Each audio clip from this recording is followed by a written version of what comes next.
नमस्कार, मैं हूं विक्रम उपाध्याय और आप देख रहे हैं इलेक्शन मंत्रा। इलेक्शन मंत्रा में बात आज राहुल गांधी की और रायबरेली की।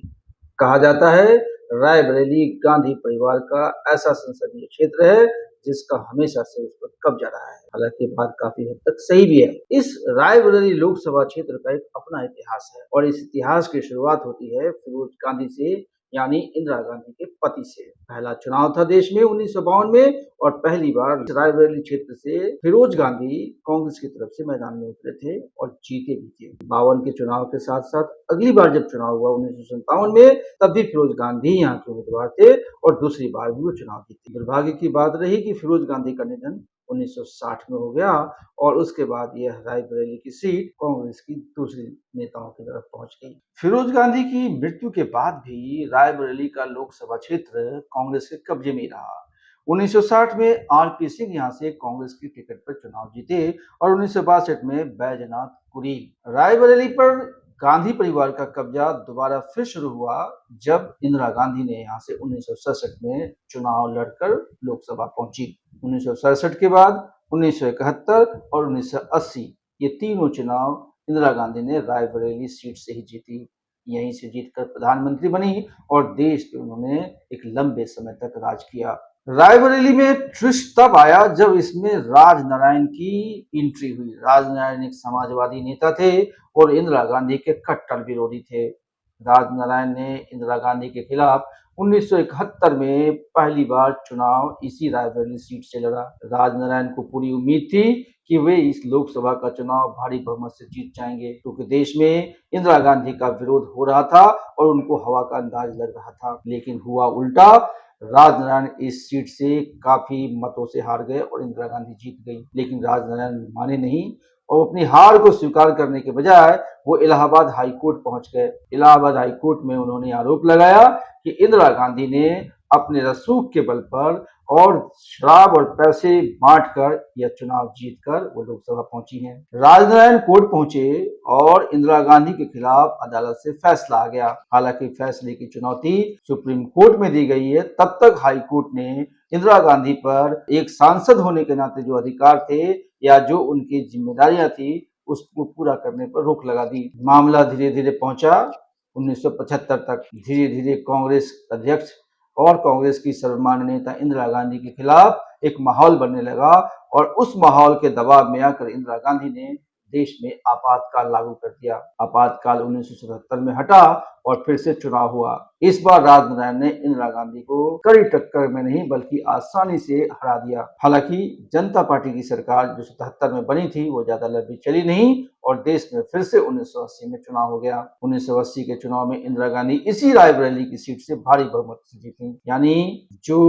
फिरोज गांधी ने लोकसभा क्षेत्र बनाया था उस पर इंदिरा गांधी का पूर्णतः कब्जा हो गया। प्रधानमंत्री रहते इंदिरा गांधी की 1984 में निर्मम हत्या हो गई। सिख रेजिमेंट के 2 जवानों ने उनकी हत्या कर दी। इंदिरा गांधी की हत्या के बाद जब रायबरेली में चुनाव हुआ तो इस बार गांधी परिवार के बहुत ही निकट रहे अरुण नेहरू को उम्मीदवार बनाया गया और वह चुनाव जीतने में कामयाब रहे। अरुण नेहरू 84 से लेकर 79 तक इसी रायबरेली सीट से लोकसभा के सदस्य रहे। 1989 से लेकर 1991 तक देश में उथल पुथल रहा। कुछ सरकारें आई और चली गईं। 1991 में पुनः देश में चुनाव हुआ और उसके बाद यहाँ से दिल्ली की मुख्यमंत्री रह चुकी शीला दीक्षित रायबरेली से कांग्रेस की तरफ से उम्मीदवार बनी और वह भी चुनाव जीतकर लोकसभा पहुंच गई। नरसिम्हा राव की सरकार के जाने के बाद देश में एक बार भारतीय जनता पार्टी की सरकार बनी। 1996 में पहली सरकार बनी 13 दिनों की, उसके बाद 13 महीनों की। जब 1998 में चुनाव हुआ तो रायबरेली से पहली बार भारतीय जनता पार्टी के उम्मीदवार अशोक सिंह जीते। यानी ये कह सकते हैं कि रायबरेली भारतीय जनता पार्टी पहले जीत चुकी है। अगर दोबारा कोई जीत मिलती है तो इसको अतिशयोक्ति नहीं कहेंगे। लेकिन वाजपेयी की सरकार 13 महीने चली और देश में फिर से 1989 में चुनाव हुआ। इस बार कांग्रेस की तरफ से सतीश शर्मा उम्मीदवार बनाए गए और सतीश शर्मा भी यहां से जीतकर लोकसभा पहुंचे। 1999 से लेके 2004 तक के सत्र में सतीश शर्मा ही लोकसभा में रायबरेली के प्रतिनिधित्व करते रहे। अब उसके बाद आता है दौर सोनिया गांधी का। सोनिया गांधी 1999 के बाद हुए 2004 के चुनाव में वो पहली बार रायबरेली से चुनाव लड़ने पहुंची। सोनिया गांधी को वहां के लोगों ने हाथों हाथ उठाया और इंदिरा गांधी के बहू और राजीव गांधी की पत्नी के नाते लोगों ने भरपूर समर्थन दिया। 2004 से लेकर 2019 के चुनाव तक लगातार सोनिया गांधी लोकसभा क्षेत्र में इसी रायबरेली सीट से पहुंचे। 2019 से 2024 के दौरान सोनिया गांधी की तबीयत काफी खराब रहने लगी।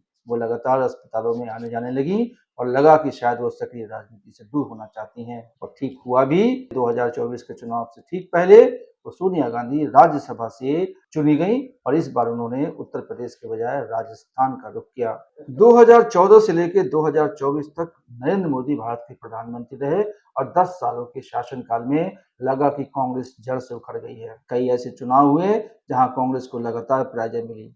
हालांकि कुछ राज्यों में कांग्रेस ने अच्छा प्रदर्शन भी किया। इस बीच राहुल गांधी का नेतृत्व कांग्रेस को मिलता रहा, पर्दे के पीछे से भी और पर्दे के आगे से भी। कभी वो अध्यक्ष बन के पार्टी का नेतृत्व करते रहे और कभी वो एक सामान्य कांग्रेस कार्यकर्ता के रूप में। 2024 के चुनाव में कांग्रेस ने राहुल गांधी को फिर से आगे किया और ये उम्मीद जताई जा रही थी कि राहुल गांधी उत्तर प्रदेश में अपनी डूबती साख और कांग्रेस को बचाने के लिए कोई बड़ा कदम उठाएंगे। उनकी बहन प्रियंका गांधी लगातार उत्तर प्रदेश से नाता पहले रखती थी, लेकिन वो इस बार कम सक्रिय नजर आई और राहुल गांधी ज्यादा सक्रिय नजर आए। इंडिया गठबंधन बना और रायबरेली और अमेठी को लेकर एक बार फिर से चर्चा शुरू हुई। कांग्रेस सरप्राइज के रूप में लगातार कहती रही कि समय आने के बाद रायबरेली और अमेठी का फैसला किया जाएगा। लोगों को उम्मीद थी, कांग्रेसियों को खासकर उम्मीद थी कि राहुल गांधी दोबारा अमेठी से चुनाव लड़ेंगे और अपनी खोई हुई प्रतिष्ठा प्राप्त करेंगे, लेकिन ऐसा हो न सका। राहुल गांधी ने अमेठी के बजाय रायबरेली को चुना।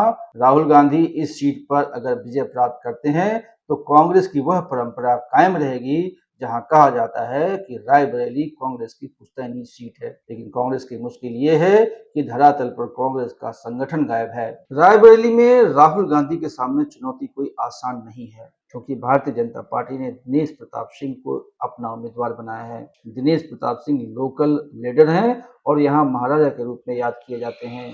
हालांकि दिनेश प्रताप सिंह मूलतः कांग्रेस में थे और वो काफी समय तक सोनिया गांधी के सलाहकार और लोकसभा क्षेत्र में उनका प्रतिनिधित्व करते रहे हैं। लेकिन पिछली बार भी लोकसभा में वो भारतीय जनता पार्टी के टिकट पे ही चुनाव लड़े थे और सोनिया गांधी काफी मुश्किल में नजर आई थी। सोनिया गांधी बमुश्किल रायबरेली से 1.5 लाख वोटों से जीती थी। अब रायबरेली के सामने दो प्रश्न हैं कि क्या रायबरेली कांग्रेस की परंपरागत सीट को फिर से गांधी परिवार को सौंपेगी या कोई नया बदलाव करेगी। इतिहास बताता है कि रायबरेली में कांग्रेस कभी भी ऐसी स्थिति में नहीं थी जो इस समय है। हालांकि कांग्रेस 2 बार यहाँ से हारी भी है, लेकिन कांग्रेस का परचम अधिकतम समय तक लहराता रहा यहाँ पे। अब चुनाव चूंकि बहुत पास है और इसका अंतिम परिणाम 4 जून को आना है, तो यह देखना दिलचस्प होगा कि राहुल गांधी की आगे की राजनीति क्या रहती है।